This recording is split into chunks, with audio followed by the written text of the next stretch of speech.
Welcome to 100th video presentation from Viewsancy Consulting, and this Nippon India Growth Fund has been selected for this। हमारे 100वें video के लिए हमने चुना है Nippon India growth fund, जिसमें 1 लाख रुपए का निवेश यदि किसी ने किया है 8 अक्टूबर 1995 को, तो वो हो गया है 1,48,73,200 रुपए 20 जनवरी को 2021 को। तो ये है 25 साल और कुछ 2 महीने का ग्रोथ है, जिसमें आपको 21.87% की वार्षिक वृद्धि के हिसाब से, जो कंपाउंडेड एनुअल ग्रोथ रेट बोलते हैं, उसके हिसाब से जो है वो 1 लाख रुपया यदि निवेश किया तो वो 1,48,00,000 मतलब करीब करीब 150 गुना हो चुका है 25 साल और कुछ महीने के अंदर ये पैसा। तो एक बेहतरीन रिटर्न इस फंड ने दिया है। उसमें कुछ बीच में जो पीरियड था उसमें बहुत अच्छा रिटर्न दिया, और उसके बाद में कुछ पीरियड में थोड़ा सा जो है कंपैरेटिव परफॉर्मेंस में जो है उतना अच्छा ये आपको नहीं लगेगा। मगर आज की तारीख में जो सबसे ज़्यादा NAV किसी भी फंड का है तो वो निप्पन इंडिया ग्रोथ फंड का है। तो इसी के लिए ये हमारा 100वां वीडियो जो है आपकी सेवा में पब्लिश किया जा रहा है। इतना अच्छा एक फंड है जो कि आने वाले समय में भी उम्मीद है कि बहुत अच्छे रिटर्न देता रहेगा। तो स्टार्ट करते हैं स्टैंडर्ड डिस्क्लेमर के साथ। Fact, figure and opinion in the presentation video are based on information available in different agencies and public domain and published in good faith. Viewer in their own interest may like to cross-check and verify information from concerned source before making any financial commitment. Stock market investment are subject to market risk. Consult your financial advisor before committing any money. तो थोड़ा basic जानकारी mutual fund के बारे में, जैसा कि हमने पहले वीडियो में भी शेयर किया है। म्यूचुअल फंड क्या होते हैं कि वो एक ट्रस्ट होते हैं और जो है पैसा इकट्ठा करके जो है निवेश करते हैं बाजार में, और जो है उससे आपको प्रोफेशनल मैनेजमेंट का फायदा मिलता है और आप इनकम जो है उससे प्राप्त करते हैं। तो इसमें बाजार में आप इन्वेस्टर हैं। इन्वेस्टर जो ये जो आपका चार्ट दिया हुआ, इन्वेस्टर जो है पूल करते हैं अपना पैसा, फिर फंड मैनेजर को देते हैं, फंड मैनेजर उसको इन्वेस्ट करता है सिक्योरिटी में, सिक्योरिटी से रिटर्न जनरेट होता है और वापस जो इन्वेस्टर को पास, ये साइकिल जो है चलता रहता है। तो इसमें बेसिकली आपको क्या मिलता है? प्रोफेशनल मैनेजमेंट मिलता है। जैसे आप डॉक्टर के पास जाते हैं बीमार होने से, या कुछ लीगल प्रॉब्लम होने से लॉयर के पास जाते हैं, उसी तरह से उम्मीद की जाती है कि म्यूचुअल फंड जो है वो प्रोफेशनल फंड मैनेजर की सुविधा आपको प्रदान करते हैं आपकी फाइनेंशियल मैनेजमेंट, इन्वेस्टमेंट मैनेजमेंट के लिए। और जो है बाकी अगर आप वेल्थ मैनेजर के पास जाएंगे तो आपको काफ़ी पैसा वो लोग चार्ज करते हैं, और म्यूचुअल फंड में उसका जो कॉस्ट बहुत कम होता है। और उसके अलावा जो है आपको डाइवर्सिफिकेशन का फायदा मिलता है और लिक्विडिटी मिलता है, कन्वीनियंस मिलता है। लिक्विडिटी कन्वीनियंस आपको किस प्रकार से मिलता है? जैसे कि आप शेयर में किसी में निवेश करते हैं और उसमें लिक्विडिटी उतना अच्छा नहीं है, तो उसमें अपर सर्किट, लोअर सर्किट, कई बार कई दिन तक आपको आप बेचना चाहते हैं और तो लोअर सर्किट लग जाता है, आप बेच नहीं पाते, और खरीदना चाहते हैं अपर सर्किट लग जाता है, खरीद नहीं पाते। तो इसमें म्यूचुअल फंड में आपको ये सुविधा है कि आप जो जब भी मर्जी खरीद सकते हैं और जब भी मर्जी जो है बेच सकते हैं। और उसके अलावा जो अभी जो इतनी सुविधाएं हो गई, पहले तो पेपर भरना, फॉर्म भरना, चेक देना, जमा करके आना, वो सब था। तो अभी तो एक बार आपका KYC हो गया तो आप ऑनलाइन पूरा सब कुछ कर सकते हैं, और इतने सारे सर्विस प्रोवाइडर आ गए हैं। म्यूचुअल फंड की वेबसाइट पे ट्रांजैक्शन होता है, रजिस्ट्रार की वेबसाइट पे ट्रांजैक्शन होता है, जैसे कैम्स करवी है, और करवी का जो नया नाम के फिनटेक हो गया, उनकी वेबसाइट पे होता है। उसके बाद थर्ड पार्टी बहुत सारी वेबसाइट है जो आपको ये प्रोवाइड करती है सर्विस। और BSE और NSE जो स्टॉक एक्सचेंज है, उन्होंने भी जो अपना म्यूचुअल फंड प्लेटफॉर्म लॉन्च किया है, और बहुत सारे जो ऐप है, मोबाइल एप्लीकेशन है, जैसे पेटीएम है और भी ग्रो ऐप, वो पता नहीं क्या क्या, बहुत सारा ऐप जो अभी बाजार में है जिसके थ्रू ट्रांजैक्शन पॉसिबल है। ये आपको करना किससे है? वो इनमें जो हमारा सुझाव ये है कि आपको म्यूचुअल फंड की वेबसाइट या रजिस्ट्रार की वेबसाइट, जबकि जो ये जो स्टॉक एक्सचेंज के जो प्लेटफॉर्म है उनमें आपको डीमैट अकाउंट की जरूरत है। पड़ेगी इन म्यूचुअल फंड की वेबसाइट और रजिस्ट्रार की वेबसाइट पे डीमैट अकाउंट की जरूरत नहीं पड़ेगी। उसमें कोई डिलीवरी का इशू नहीं है, डिलेड पेमेंट नहीं है, ब्रोकर के पास माथाफोड़ी नहीं करना है, एक्सचेंज में कंपनी में कुछ डीमैट अकाउंट होना भी जरूरी नहीं। तो ये सारी सुविधाएं जो है ये सब मिल गई। उसके अलावा म्यूचुअल फंड में जो इन्वेस्टमेंट है वो टैक्स इफिशियंट होगा। अगर आप लंबे समय के लिए निवेश कर रहे हैं और किसी शेयर में निवेश करेंगे तो आपको टारगेट दिया जाता है, रोज रोज जो है आपको टीवी पे इधर उधर टारगेट मिलता है कि साहब आज जो है रिलायंस का भाव 1800 है और जो है उसका टारगेट 2000 है, तो अब 2000 आएगा तो आपको बेचना पड़ेगा तभी, अदरवाइज वापस 1900 हो जाएगा। तो म्यूचुअल फंड में क्या होता है कि आप लंबे अवधि के लिए निवेश कर सकते हैं, 5 साल, 10 साल, 15 साल, 20 साल, 25 साल। तो ये जो उसमें क्या होगा, फंड मैनेजर आपका शेयर बेचता रहेगा, खरीदता रहेगा, क्योंकि 25 साल में जरूरी है कि एक शेयर खरीदा वही चलता रहे, उसमें कोई शेयर तेज रफ्तार से चलेगा, कभी कभी कोई दूसरा तेज रफ्तार से चल देगा। तो फंड मैनेजर क्या करता है, खरीदता है रहता, बेचता रहता है। और उसमें क्या होता है कि जब वो फंड मैनेजर जो, क्योंकि म्यूचुअल फंड ट्रस्ट की तरह से काम करते हैं, जब फंड मैनेजर खरीदता बेचता है तो उसको जो है उसमें टैक्स इंसिडेंस नहीं होता। टैक्स इंसिडेंस कब होता है, जब आप खुद बेचते हैं। तो इसके लिए टैक्स इफिशिएंट ये होते हैं। पहले तो 2018 जनवरी 2018 तक जो long term capital gains tax free थे, उसके बाद जो है वो 10% टैक्स हो गए। जो उसके बाद में जो ग्रोथ हुआ, उसके समय के पहले का जितना भी ग्रोथ हुआ है उसमें ग्रांड फादरिंग करके एक प्रोविजन दिया गया है, वो उसका बेनिफिट मिलता है। तो इस तरीके से म्यूचुअल फंड जो है टैक्स इफिशिएंट है। और इनकी जो हिस्ट्री थी, इनिशियल 1963 से शुरू हुए यूटीआई के साथ में, उसके बाद पब्लिक सेक्टर म्यूचुअल फंड आए, उनमें बड़ा एसबीआई म्यूचुअल फंड है। बाकी तो ये छोटे छोटे हो जाएगा, कुछ ग्रो नहीं किए। फिर प्राइवेट सेक्टर म्यूचुअल फंड 93 से चालू हो गए और 90 उसके बाद फिर 96 में बहुत सारे रेगुलेशंस, और उसके बाद एक वो पूरे जितने भी इस सेक्टर में प्लेयर हैं वो सबके लिए रेगुलेशंस हैं, सबको कुछ काफ़ी प्रोफेशनल एग्जाम पास करने पड़ते हैं, रिन्यूअल करने पड़ते हैं, तो वो सब जो है रहता है उनका।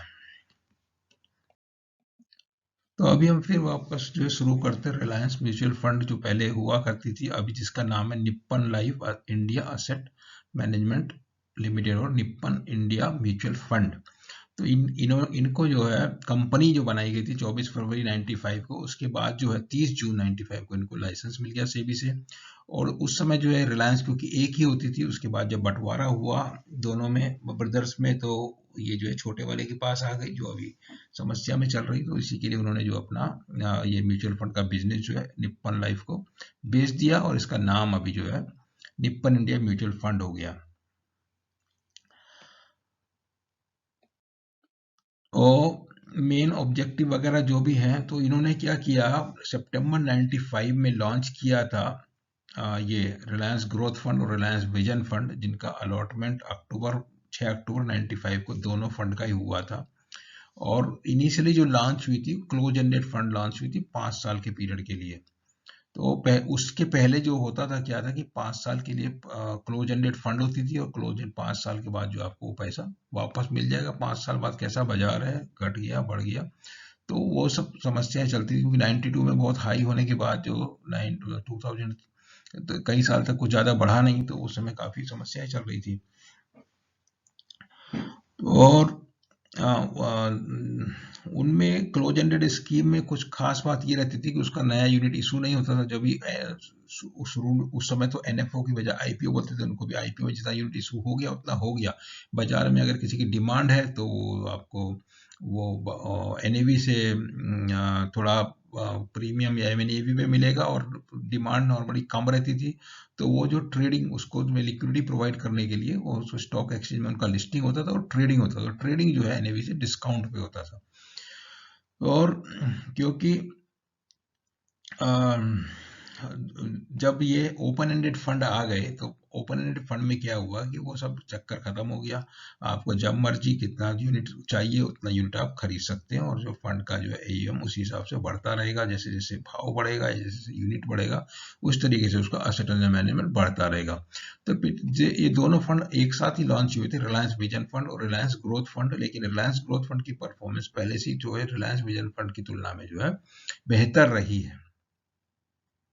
और बाद में जब ये कैटेगराइजेशन सेबी ने कर दिया, तो रिलायंस ग्रोथ फंड जो का कैटेगरी हो गया मिड कैप फंड में, और Reliance vision fund large and mid cap category में उसका कैटेगराइजेशन हो गया। तो उसकी जब कैटेगराइजेशन जब तक नहीं था तब तक क्या था, बहुत वैरायटी की स्कीम्स आती थी और बहुत अजीब तरह की जो कैटेगराइजेशन होती है म्यूचुअल फंड में, ओपन एंडेड, क्लोज एंडेड, जैसा अभी चर्चा की है। उसके बाद ओपन एंडेड में equity fund, hybrid fund, debt, money market, और उसके बाद इक्विटी में index fund, ELSS, large cap, mid cap, small cap, sectoral, thematic, diversified, इधर बैलेंस, डेप्ट oriented, equity oriented, monthly income plan, arbitrage. अभी तो ये मंथली इनकम प्लान जैसा कुछ देखने में आपको मिलेगा नहीं, है फंड वो, मगर नाम उसका अलग हो गया। और इसी तरह से डेट में था income, bond, liquid, guilt, long, short, ultra, ये सब जो है थे। तो इन सबको जब कैटेगराइजेशन किया तो सेबी ने उनको 5 कैटेगरी में सारे फंड्स को जो बांट दिया। ये हुआ 6 अक्टूबर 2017 को। तो 5 कैटेगरी में, एक होती थी इक्विटी, एक है डेट, दूसरा hybrid, solution oriented, other scheme. Equity में जो है 10 स्कीम होती थी, और अभी जो है 11 सितंबर 2010 को एक नया जो है 11वां जो है फ्लेक्सी कैप फंड कैटेगरीज में ऐड कर दिया गया। तो वो जो 10 थी इक्विटी में, multi cap, large and mid cap, small cap, dividend yield, value, कंट्रा, focus, sectoral, ELSS and flexi cap. तो ये इनका जानकारी दिया हुआ है, बाकी और उसमें ज्यादा समय हम नहीं बिताना चाहते हैं। तो मिड कैप फंड की ये सबके बारे में क्या क्या उनका मैंडेट है। मिड कैप फंड का मैंडेट ये है कि 65% जो है मिनिमम उसको जो इक्विटी और इक्विटी रिलेटेड इंस्ट्रूमेंट और मिड कैप कंपनी में उसको निवेश करना, बाकी 35% के लिए वो फ्री है, कहीं भी निवेश कर सकता है।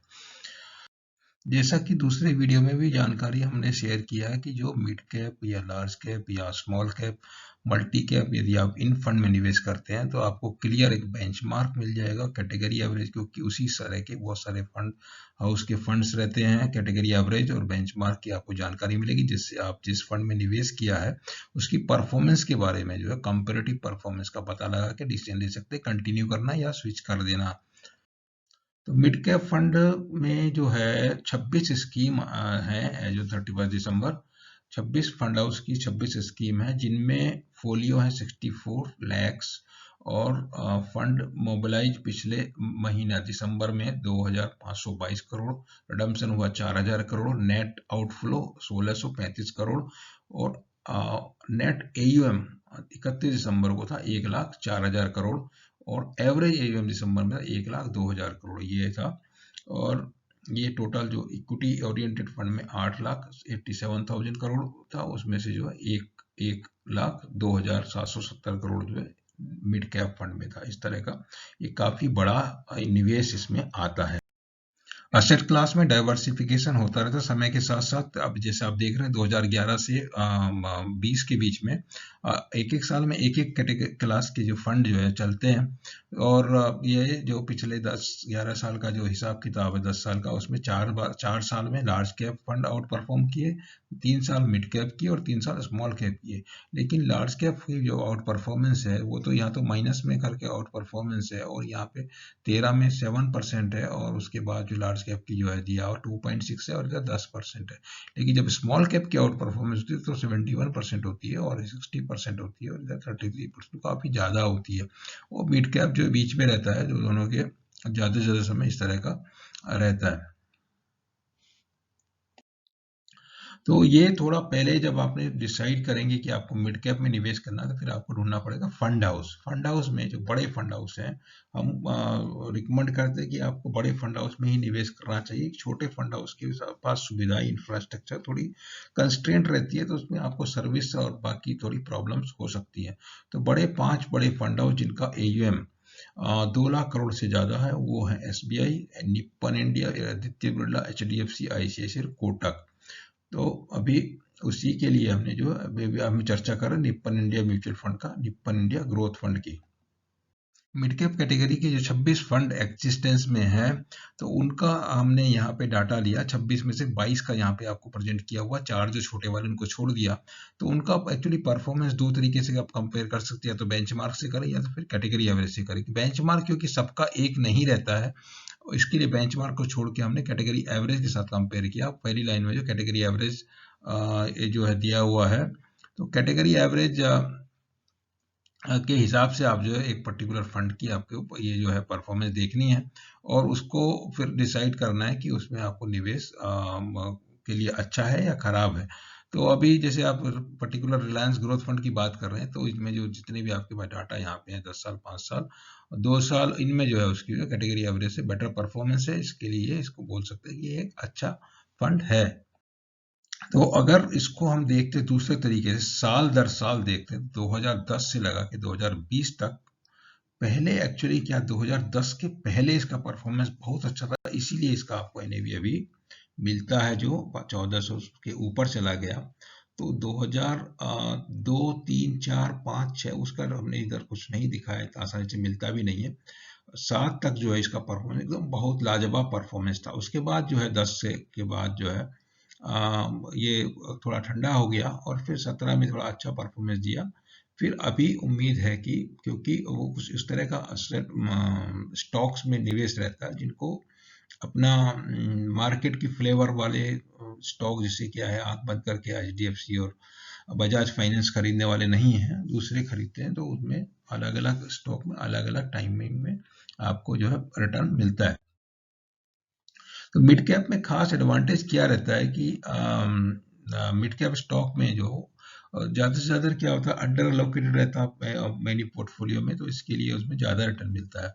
और स्मॉल कैप कंपनी जो है वो मिड कैप बनती है और फिर लार्ज कैप बनती है, और उसमें यहाँ पे जो फंड मैनेजर मिड कैप वाला है उसको मौका है कि वो स्मॉल कैप में कोई कंपनी को आइडेंटिफाई करे, निवेश करे और उसमें निवेशित रहे, और तब की कंपनी जो है स्मॉल कैप से मिड कैप में मतलब ग्रेजुएट कर जाए, और मिड कैप से लार्ज कैप में, जब तक लार्ज कैप में जाएगी उसमें भी साल कुछ 6 महीने उसमें निवेश रख सकता है, थोड़ा सा उसको अलाउड रहता है।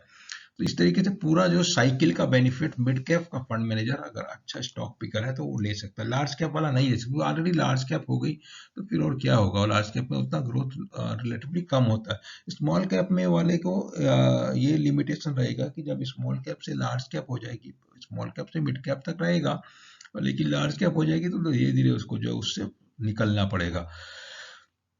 तो ये इस तरह का एडवांटेज मिड कैप में।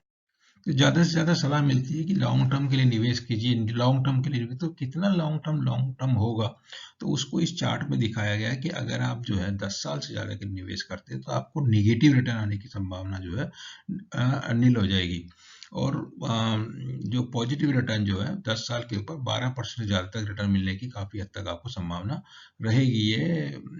ये एनालिसिस करके ये इसमें दिखाया गया है।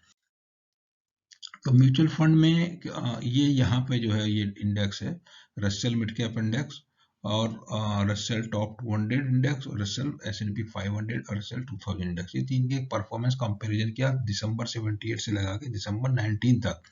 तो इसमें डिफरेंस क्या है, मिड कैप स्टॉक का जो है, आप देखिए इधर कितना होता है, ये उस काफी ऊपर है ये मिड कैप वाली जो ब्लू कलर की लाइन है।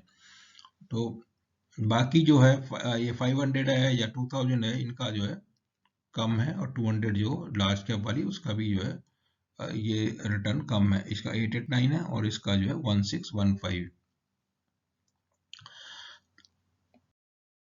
तो ये जो स्कीम है जिसकी हम चर्चा कर रहे हैं, निप्पन इंडिया ग्रोथ फंड, इसमें बेसिकली मिड कैप फंड है, और इसमें जो 6 अक्टूबर 95 को लॉन्च हुई, इनकी जो बेंचमार्क है BSc mid cap TRI, fund manager 3 है, मनीष गुनवानी, धुरमिल शाह और तेजस सेठ, ये दो को फंड मैनेजर है। स्टैंडर्ड डेविएशन 7.3, बीटा 0.93 और Sharpe ratio 0.06, portfolio turnover 1.4 times, expense ratio 1.93। Minimum application 100 रुपए से आप निवेश कर सकते हैं, उसके बाद 1 रुपए के मल्टीपल में, एडिशनल भी उसी तरह से है।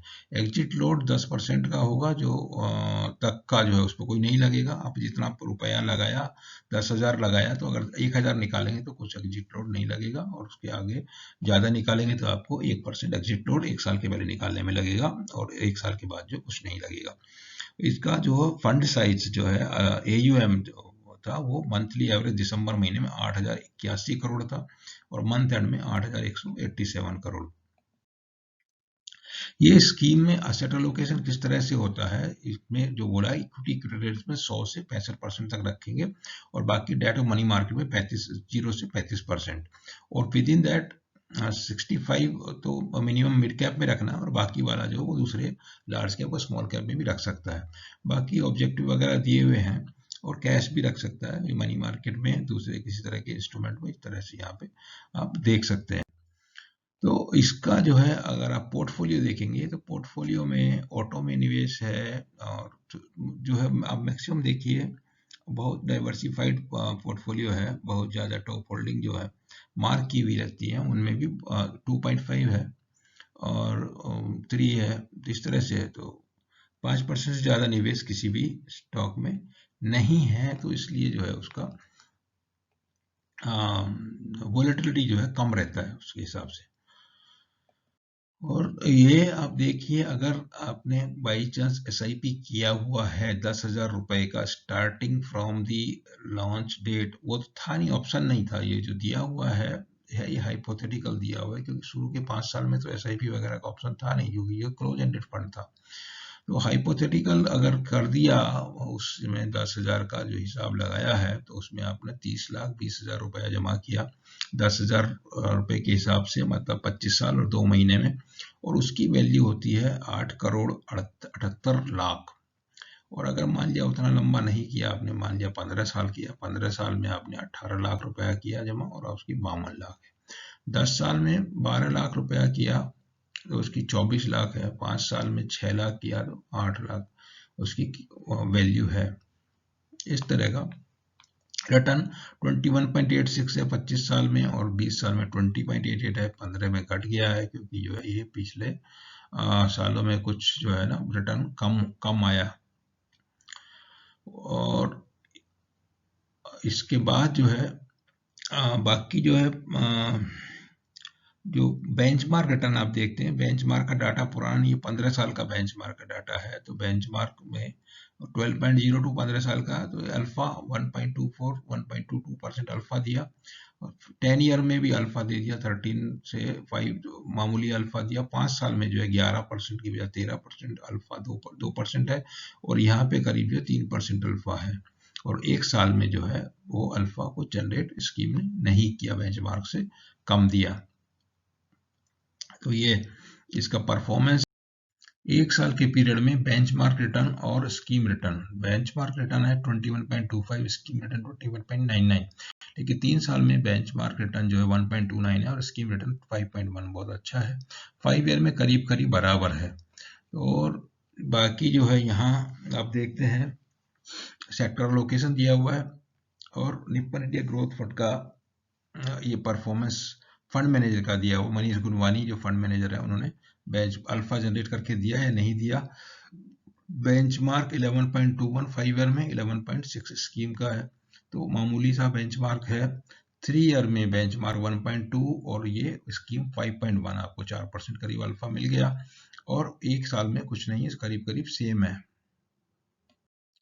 और ये जो है आपको 95 से जो है 10 रुपए से बढ़ते बढ़ते अभी जो आपको 1464 रुपया जो है करीब है।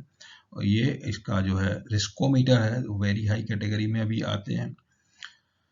और ट्राई का जो है Nifty S&P BSE mid cap try, उसका जो है साथ कंपैरिजन किया, तो बहुत ज्यादा जो है अल्फा जनरेट करके ये फंड ने दिया हुआ है। तो ये पूरा जानकारी था जो निप्पन इंडिया ग्रोथ फंड का पिछला 22 साल में जो है 1 लाख का 1 करोड़ हो गया। और अभी आगे के जो 3 साल है, मतलब 25 साल में होने में, वो फिर और जो करीब जो आपको 1.45 करोड़, करीब 1.5 करोड़ से या 1 करोड़ 40 लाख 45 लाख 50 लाख के आसपास जो इतना हो गया है। और ये जो है वीडियो आपको हमारा पसंद आया तो आप इसको लाइक कीजिए और चैनल को सब्सक्राइब कीजिए। और जो है उसके अलावा आप जो BSC2 हमारा ट्विटर हैंडल है, उसमें जाके हमारे सारे वीडियो देख सकते हैं, और जो है आपको जो है उसमें लेटेस्ट जानकारी जो है मिल जाएगी। तो that's all about this Nippon India growth fund. Thank you very much.